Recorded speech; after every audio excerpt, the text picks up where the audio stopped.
Hello नमस्कार दोस्तों, आप देख रहे हैं पीपीटी न्यूज और मैं हूं आपके साथ संजय रामफल। बने रहें हमारे साथ, देखते रहें पीपीटी न्यूज। राम आएंगे तो अंगना सजाऊंगी, दीप जला के दिवाली मैं मनाऊंगी। मेरे जन्मों के सारे पाप मिट जाएंगे, राम आएंगे। मेरी झोपड़ी के भाग आज खुल जाएंगे, राम आएंगे। आइए आपको आज हम अयोध्या के रामलला मंदिर से जोड़ते हैं। जी हां, पीपीटी न्यूज की एक खास रिपोर्ट आपके लिए आपको ले चलते हैं अयोध्या और वो तमाम रामलला मंदिर के बारे में आपको जानकारी देते हैं।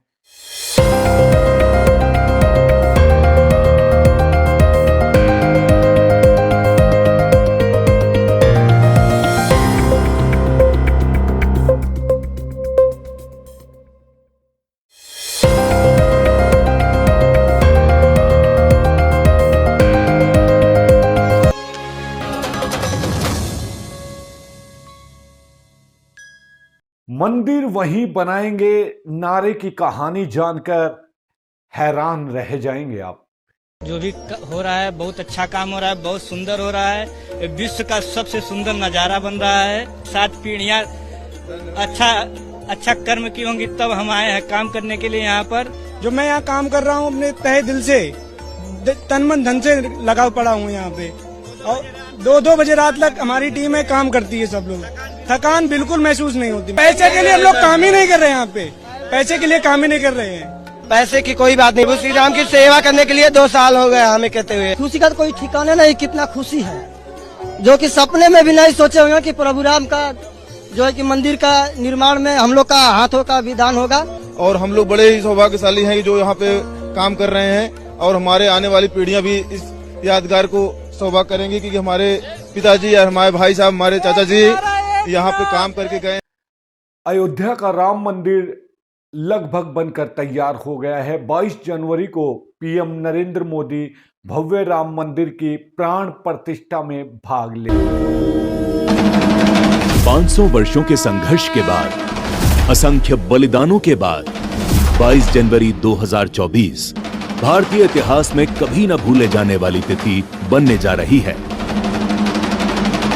क्योंकि इसी दिन करोड़ों हिंदुओं के सदियों पुराने संकल्प की पूर्ति होने जा रही है। 22 जनवरी के दिन का है विशेष महत्व।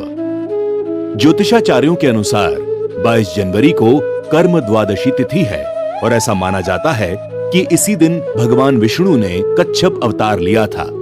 भगवान श्री राम विष्णु जी के ही 7वें अवतार हैं, इसीलिए राम मंदिर की प्राण प्रतिष्ठा के लिए इस दिन को बेहद शुभ माना जा रहा है। जिस मुहूर्त में हुआ रामलला का जन्म, उसी मुहूर्त में होगी प्राण प्रतिष्ठा।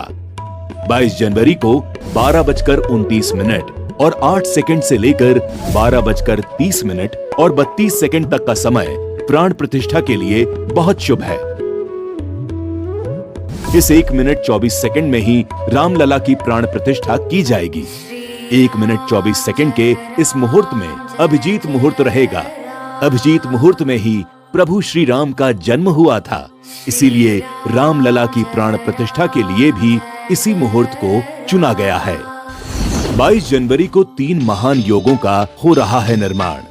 इसके अतिरिक्त 22 जनवरी के शुभ दिवस पर एक साथ कई शुभ योगों का निर्माण हो रहा है। इस दिन सर्वार्थ सिद्धि योग, अमृत सिद्धि योग और रवि योग का निर्माण हो रहा है। किसी भी शुभ काम को करने के लिए इन योग को बहुत शुभ माना गया है। सभी प्रकार के विघ्नों को पार करके सदियों की प्रतीक्षा के बाद अब राम मंदिर निर्माण का सपना पूर्ण होने जा रहा है। 22 जनवरी के मंगल दिवस के बाद हिंदू संस्कृति और भारत राष्ट्र के लिए एक नए युग का सूत्रपात होगा, जो एक नवीन, विकसित और सशक्त भारत के युग का शंखनाद करेगा। जय श्री राम।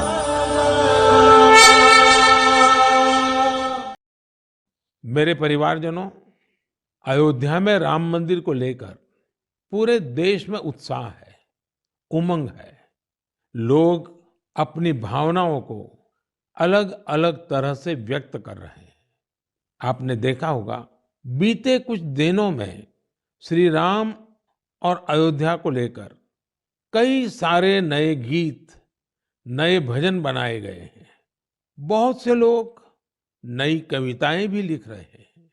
इसमें बड़े बड़े अनुभवी कलाकार भी हैं, तो नए उभरते युवा साथियों ने भी मन को मोह लेने वाले भजनों की रचना की है।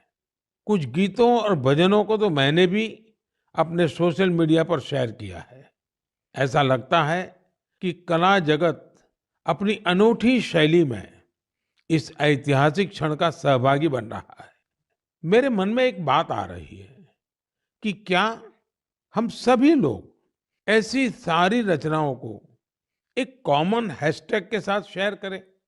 मेरा आपसे अनुरोध है कि हैशटैग श्री राम भजन के साथ आप अपनी रचनाओं को सोशल मीडिया पर शेयर करें।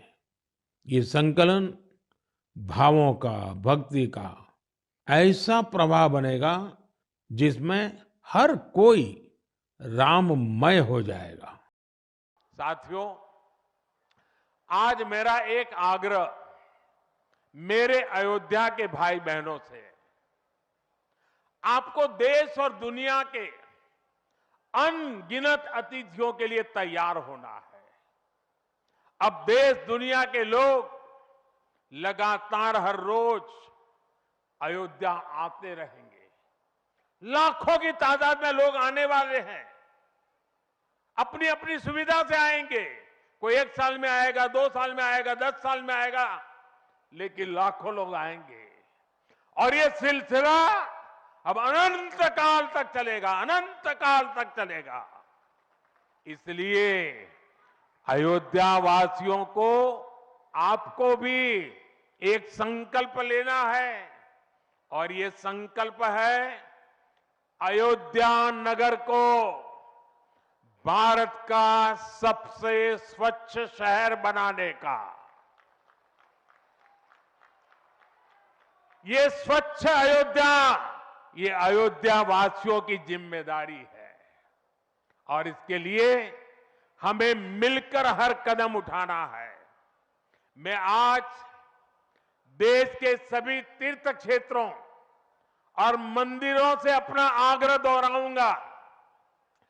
देश भर के लोगों से मेरी प्रार्थना है, भव्य राम मंदिर के निर्माण के निमित्त 1 सप्ताह पहले 14 जनवरी मकर संक्रांति के दिन से पूरे देश के छोटे मोटे सब तीर्थ स्थलों पर स्वच्छता का एक बहुत बड़ा अभियान चलाया जाना चाहिए।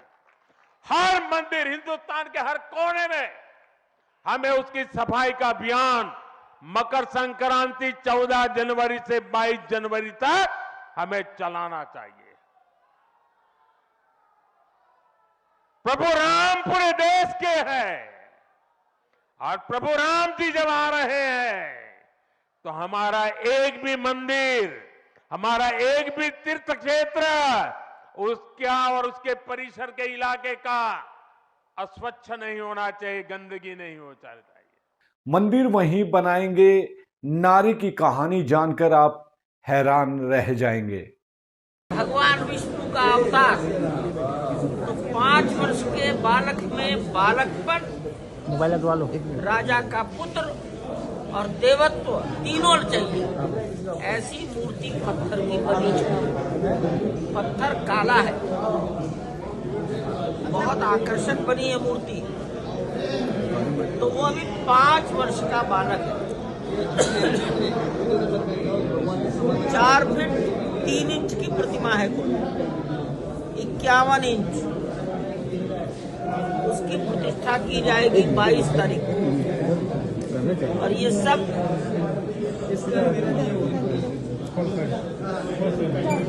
राम जी के उस कृत्रिम पिता को भेंट है। तो हमारी जानकी जी के नहीं रहेंगे? हाँ, 5 वर्ष की को जानकी कहाँ से आएगी? 11 साल की उम्र में, 10 या 11 साल की उम्र में विश्वामित्र ऋषि आए हैं। तब उनको मांग कर ले गए। यहाँ जो प्रतिमा है 5 वर्ष का अकेला बालक, लेकिन ये है भूमि पर। ऊपर की जो मंजिल है वहाँ जानकी जी रहेंगी, वहाँ तीनों भाई रहेंगे, हनुमान जी रहेंगे। उसको थोड़ा 6-8 महीने और लगे। रुक जाइए वहीं बोलिए। तारीख नहीं बताएंगे और ये बात सच भी थी, क्योंकि 19